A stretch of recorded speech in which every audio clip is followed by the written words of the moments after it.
अस्सलाम वालेकुम नाज़रीन, मैं रानी फ़ातिमा आप सभी का इस्तकबाल है हमारे न्यूज़ मोमेंट उर्दू में। आएँ देखें।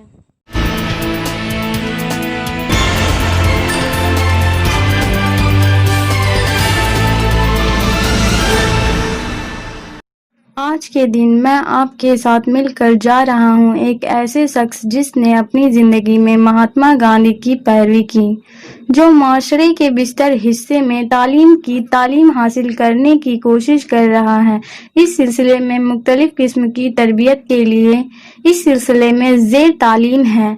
उन्होंने सच्चाई और सेकुलर के असूल को फॉलो किया। इसने नरमी से बर्ताव किया, लेकिन जब भी किसी भी गलतियों पर सराग लगाया जाता है तो इसे जुर्म करार देने से नफरत नहीं की जाती। वो किसी भी गलत शख्स के बारे में परवाह नहीं करता था। अभी आप अंदाजा लगाने के अहल हो गए हैं कि वो कौन है।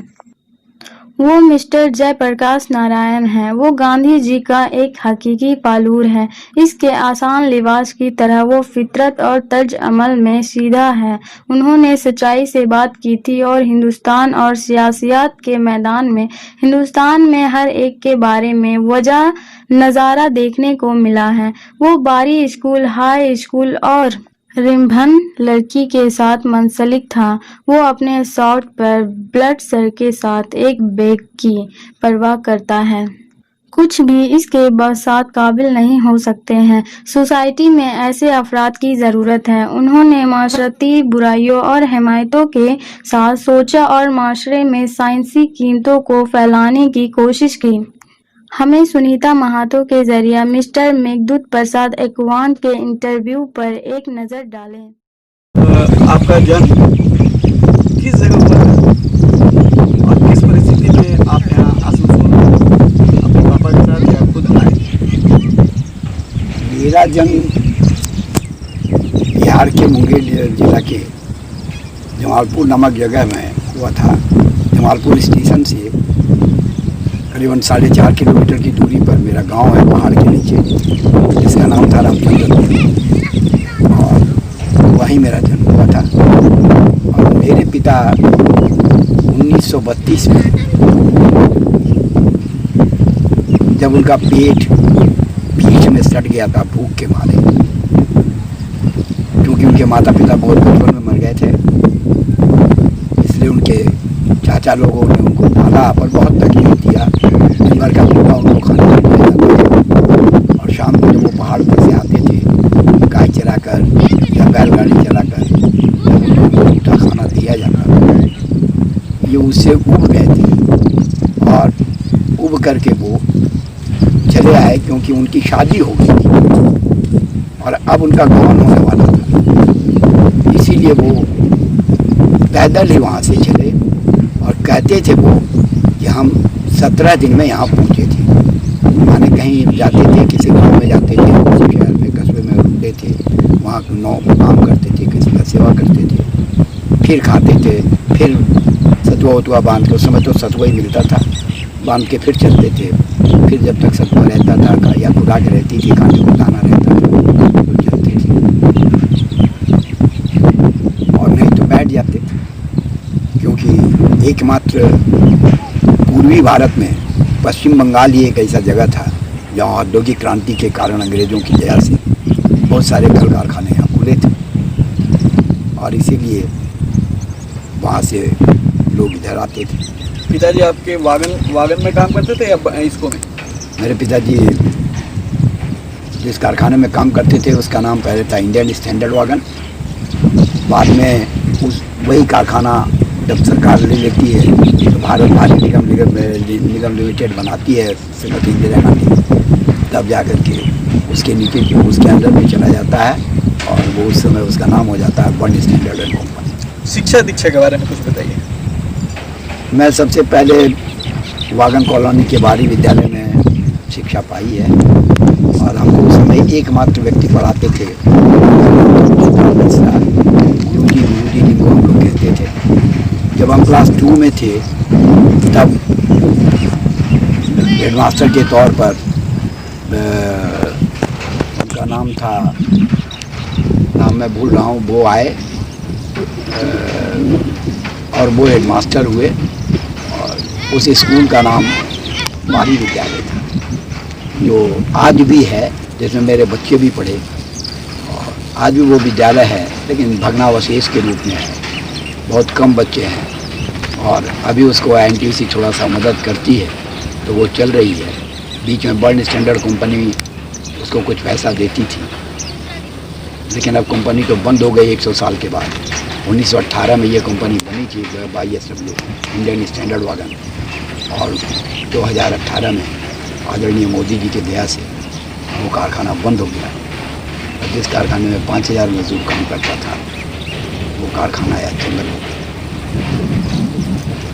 माध्यमिक या उच्च माध्यमिक? मैं उच्च माध्यमिक बर्नपुर बॉयज हाई स्कूल से किया हूँ। मैं पश्चिम बंगाल का दूसरा हायर सेकेंडरी बैच हूँ। पर दुर्भाग्यवशात जिस समय मेरी फाइनल परीक्षा थी, उसके पहले यहाँ पर हिंदू विरोधी आंदोलन हुआ था और स्वर्गीय हरधन राय साहब बांग्ला के पक्ष में स्कूलों को बंद करा रहे थे। और मैं एक हिंदी भाषी होने के नाते अपने स्कूल को खुला रखना चाहता था। उसी में कुछ मारपीट हो गई और पुलिस मेरे पीछे पड़ गई और मैं भाग के धनबाद प्लेटफॉर्म स्टेशन पर चला गया और वहीं प्लेटफॉर्म पर 3 दिन तक भूखे प्यासे पड़ा रहा। उस समय मेरे पॉकेट में सिर्फ 14 आना पैसा था, जो हमारे हेडमास्टर श्री स्वर्गीय हिमांशु चक्र मजुमदार ने हमको दिया था और कहा था कि बेटे, पुलिस तुमको खोज रही है, तुम भाग जाओ। और मैं ईस्टर्न रेलवे हाई स्कूल में परीक्षा दे रहा था। उसके बाद आप शादी आपने कब की? मेरी शादी 11 जून 1966 को हुई श्रीमती कुंती देवी के साथ, जो आज भी जीवित हैं। आपसे फिर मुलाकात होगी एक छोटी सी ब्रेक के बाद। तब तक देखते रहिए।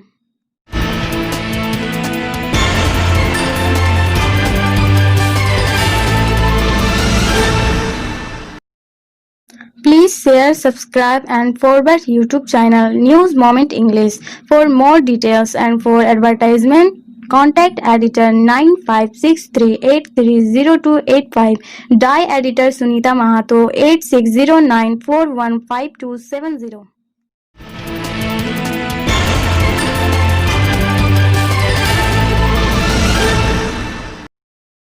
मेरे साथ दूध थपेड़े खा रही हैं, खाया। वो कहाँ के महिला हैं? वो भी बिहार के गिद्धौर बोल के एक जगह है, वहीं की। गिद्धौर में सारा? नहीं, गिद्धौर मीन्स वो भी पहले मुंगेर जिला में ही था, लेकिन अब जो है वो जम्मू जिला हो गया। उसके बाद आप नौकरी कैसे प्राप्त की? मेरी नौकरी का ये है कि मैं समाज सेवी था। 1970 में मैंने कल्याण समिति को जन्म दिया और 1965 में मैंने कांग्रेस का फ्लैग पकड़ा था। 72 में जब पीटीआई शासन में आया तो वो बहुत लोगों को नौकरी दे रहा था। उसने हमको भी ऑफ़र किया। पहले मेरी इच्छा नहीं थी, क्योंकि मैं अपनी ज़िंदगी प्राइवेट ट्यूटर के रूप में बिताया था और बिता रहा था उस समय भी। उसने जोर डाला तो मैंने उनके सामने प्रस्ताव रखा कि पहले वागन से कुछ लड़कों को दिया जाए। तो 8 लड़के की नौकरी उन्होंने दी और अंत समय में जब एनआर दत्त से उनका मतभेद होने लगा तो उन्होंने हमारे पिताजी से कहा और हमारे एनटीयूसी के कुछ लोग थे उनसे कहा कि अब मेरे हाथ से निकल जाएगा और जयप्रकाश अगर नौकरी नहीं करता तो मुश्किल हो गई। और तब उनकी दया से 1973 10 अप्रैल को मैं Indian iron and steel company का एक मजदूर हो गया। आपके कितने भाई बहन थे? हम 6 भाई बहन थे, 4 भाई और 2 बहन। दोनों बहनें कहाँ हैं? दोनों बहनें बिहार में ही हैं, जमालपुर के पास में ही हैं। हमारे दोनों बहनोई जमालपुर रोड स्टॉप में नौकरी करते थे। दोनों रिटायर्ड हो गए हैं। भाइयों में सभी जीवित हैं? मेरे बाद वाला भाई मंजरा भाई आज से 2-2.5 साल पहले पति पत्नी दोनों खत्म हो गए। आपके परिवार में कौन कौन से लोग? मेरे 4 बेटे हैं, 3 बेटियां हैं और मेरी पत्नी है। बड़े बेटे का एक पोता एक पोती है। मंझले बेटे से एक पोता है। बड़ी बेटिया से 2 नातन है। मंझली बेटी से एक नाती है। छोटी बेटी से अभी कुछ नहीं और 2 लड़के का ब्याह करना बाकी है।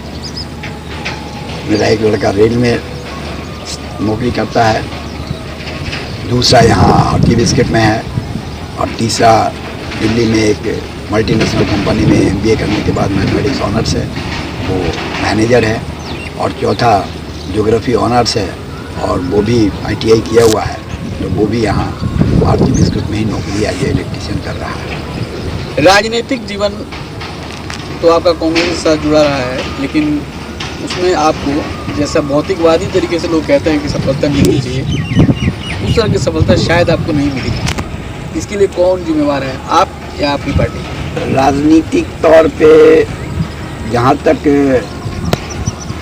सफलता की बात है, तो मैं एकमात्र कांग्रेस के पास हिंदी भाषी बर्नपुर में था।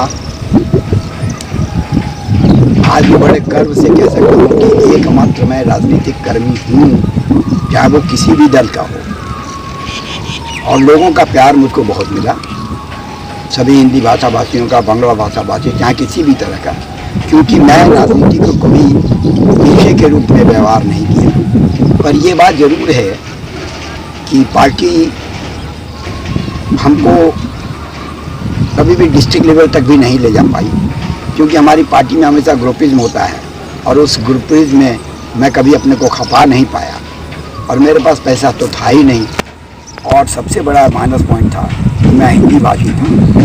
महोदय, अगर आपको पता हो तो आप देखें तो देखेंगे कि रानीगंज दामोदर से लेकर के बराकर दामोदर तक की जनसंख्या जो है वो हिंदी भाषियों की 87% है करीबन, लेकिन इसके बावजूद भी राजनीतिक शक्ति आज भी शून्य है। बहुत मुश्किल से जितेंद्र तिवारी आज TMC में जाने के बाद एक मेयर हो पाया। तो आप मानते हैं कि कांग्रेस के अपेक्षाकृत TMC ने हिंदी भाषियों को ज़्यादा महत्व दिया? नहीं, ये उनकी मजबूरी थी, क्योंकि आसनसोल म्यूनिसिपैलिटी का जो गठन अंग्रेज़ों के समय में हुआ था, पहले ये एक बोर्ड के तौर पर था, और इसको एक अंग्रेज इसके चेयरमैन थे, उन्हीं की देख रेख में चलता था। आज़ादी के बाद भी ये उसी तरह से चलता रहा, और जब गाँव बुढ़ाऊ यहाँ पर मेयर हुए सर्वप्रथम, जब ये कॉरपोरेशन म्यूनिसिपल कॉरपोरेशन आया, तो उसके बाद तापस बनर्जी हुए, उसके बाद तापस राय वगैरह भी हुए CPM के, लेकिन हिंदी भाषी ये पहला था जो चाहे पहले चेयरमैन हुआ, और फिर ये अपनी क्षमता से कहिए या ये से कहिए, लेकिन ये मैं कहूँगा कि ये इसका अपना गुण है, ये इसका अपना कैलिपर्स है कि ये आदमी है। मैं भले TMC नहीं करूँ, पर TMC में भी हिंदी भाषियों की वही हालत है जो हालत कांग्रेस में है, जो हालत CPM में है, जो हालत BJP में है। CPM वाले तो CPM में बहुत सारे लोग हिंदी भाषी रहे हैं, लेकिन उच्च नेतृत्व में कोई नहीं उठा। इसका क्या कारण? हिंदी भाषियों में प्रतिभा की कमी या पार्टी की मानसिकता? हिंदी भाषियों में प्रतिभा की कमी नहीं रही। हिंदी भाषियों की सबसे बड़ी कमी है कि वो एक नहीं है, इकट्ठे हैं। वो कहीं जिला में बटे हुए हैं, कहीं प्रांत में उत्तर प्रदेश और बिहार की लड़ाई लड़ते हैं, और कहीं आप अगर इसको बहुत बढ़िया से देखना चाहते हैं तो आज भी मैं आपको बड़ा गर्व से कहूँगा कि आप विद्यालयों में चले जाएं, हिंदी विद्यालयों में, और वहाँ देखेंगे कि बिहार के अध्यापक वर्सेस बनाम उत्तर प्रदेश के बड़े अध्यापक की हमेशा मतभेद रहती है, जिसका प्रमाण आपको DAV नंबर 1 को आप देख लेंगे, नंबर 2 को देखेंगे, जहाँ पर भागवत शरण उपाध्याय जैसे व्यक्ति को पागल होकर मानते हैं। इसके लिए मैंने ग्रुपिज्म ज़्यादा प्रभावपूर्ण रहा है? नहीं, हिंदी भाषा भाषियों के पास सबसे बड़ा अभाव रहा है कि ना तो ये अपने वर्तमान के बारे में सही ढंग से सोच पाते हैं, न ये अपने भविष्य के बारे में सही ढंग से सोच पाते हैं, और ये यहाँ पर रहने के बावजूद भी ये अपने को बंगाली नहीं मानते। ये सोचते हैं कि हम एक व्यवसाय के लिए आए हैं, यहाँ नौकरी, ये पहले भावना थी, लेकिन जब से कल कारखाने बंद हो गए, लोगों को भागना पड़ गया, तो जो अब यहाँ टिक गए हैं वो अपने को बांग्ला भाषा के साथ मिला रहे हैं। लेकिन आज से 15 बरस 20 बरस पहले तक हिंदी भाषियों के बीच में एक ही मानसिकता थी कि हम सिर्फ यहाँ कमाने आए हैं, यहाँ बोरा पे सो जाएंगे और पैसा गाँव भेज देंगे, और जिससे होगा जैसे पहले गिरमिटिया मजदूर होता था। और इसीलिए आप देखेंगे हमारे पास में एक गिरमिटिया कॉलोनी भी है, जहाँ से गोरखपुर के पहले मजदूर हुआ करते थे। और उनको यहाँ से खाने को मिलता था। दौड़ा में एक रूम में मैंने इसको क्या बोलते हैं, होटल खाने की तरह ढकेल दिया जाता था। पशुओं को जैसे रखा जाता है, एक रूम में 10 आदमी 12 आदमी रहते थे। दाल रोटी उनको मिलती थी 100 रुपये कंपनी की तरफ से, और बाद बाकी उनका पैसा चला जाता था। लेकिन यहाँ से कोलकाता की स्थिति दूसरी है। कोलकाता में कई सारे हिंदी भाषी सीपीएम में भी और टीएमसी में भी नेतृत्व के रूप में उभरे हैं। जैसे चंद्रकला पांडे थी, सरला माहेश्वरी थी, अभी एक कोई न तो चंद्रकला पांडे की क्षमता थी कभी, न सरला माहेश्वरी की क्षमता थी, न आज मोहम्मद सलीम की क्षमता है कि अगर मार्क्सवादी कम्युनिस्ट पार्टी शासन में आ जाए तो ये लोग कभी मुख्यमंत्री हो। मुख्यमंत्री जब भी होगा तो चाहे वो किसी भी दल का हो, वो बांग्ला भाषा भाषी ही होगा और सवर्ण ही होगा। भले जो थी वो बांग्ला लिखना नहीं जानते, लेकिन इसके बावजूद ये मुख्यमंत्री वही। हिंदी भाषियों के लिए आपका क्या संदेश है? हिंदी भाषियों के लिए इतना ही संदेश है कि अपने बच्चों को, आप यहाँ पर आए हो, आपके पूर्वज कभी आए थे पानी भरने हो, टिफिन पहुँचाने के, कूलीगिरी करने के, दिहाड़ी मजदूर के लिए आप यहाँ आप जमे हो, जूट मिलों में आप हो। हम लोग आसनसोल बर्नपुर में भी बहुत सारे लोग हैं, अब यहीं के वासी हो गए हैं। हमारे बच्चे यहाँ पले बढ़े, हम इस धरती को अपनी माँ समझें, उसको प्यार करें और यहाँ के साथ अपने को मिला लें। भाषा जरूर हमारी हिंदी हो, जो हमारी मातृभाषा हो, लेकिन हम बांग्ला को भी अपने माथे का सिंदूर बना के रखें और बांग्ला भाषा भाषियों के साथ मिलकर हम अपनी स्थिति को ठीक करें। हिंदी भाषी मीडिया के बारे में आपका क्या विचार है? ये मानसिक गुलाम हैं लोग।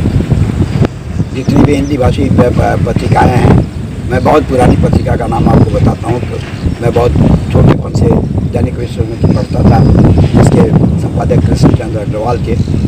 कभी मैंने सरकार के विरोध में लिखते नहीं देखा। उस समय भी दीनानाथ मिश्र वगैरह बीजेपी के आरएसएस के लोग उन लोगों के बीच में लेख लिखते थे। सन्मार्ग में रामाधार गुप्ता महोदय थे, लेकिन उनके लेख में भी वही जनसंघी भावना थी, और धर्मवीर भारती को जितना स्थान देते थे उतना और किसी दूसरे हिंदी भाषा भाषियों को नहीं। और तो हिंदी की कोई बहुत अच्छी पत्रिका यहाँ पर नहीं। लेकिन अभी तो ममता बनर्जी ने कहा कि उन्होंने हिंदी एकेडमी का गठन किया है, आसनसोल में भी एक हिंदी एकेडमी है, और सनातनी ब्राह्मणों को भी उन्होंने कुछ एक्सग्रेशिया माने 1000 रुपये का अमाउंट देने की घोषणा की है। ये तो राजनीतिक कारण है कि देखिए, उनके ऊपर आरोप लग रहा है कि मुसलमान पंथी हैं, वो थोड़ा वो साड़ी वाड़ी पहनती है तो कान में सेट देती हैं, अपना साड़ी का सरलता दिखाती हैं चट्टी पहन के। लेकिन ये बात है कि उनका शुरुआती जीवन लोग देखेंगे कि मुख्यमंत्री बनी थी और एक तो पुराने खाने में पहुँच गई, तो वो छोड़ दीजिए। लेकिन रह गई हिंदी की बात, तो हिंदी भाषा भाषी थोड़ा जागरूक हुए हैं, तो वोट के रूप में पूरी हो रहे हैं, तो थोड़ा लोग उनकी तरफ झुकेंगे ही, और कोई कारण नहीं। हिंदी अकादमी है, आप मानने बता दें, आप तो हमसे ज़्यादा बड़े बुद्धिजीवी होंगे कि हिंदी अकादमी है, तो पश्चिम बंगाल के हिंदी अकादमी का संपादक कौन, अध्यक्ष कौन, उसकी कार्यकारिणी सदस्य कितने हैं, कौन कौन लोग हैं? कुछ IPS रखा गया है।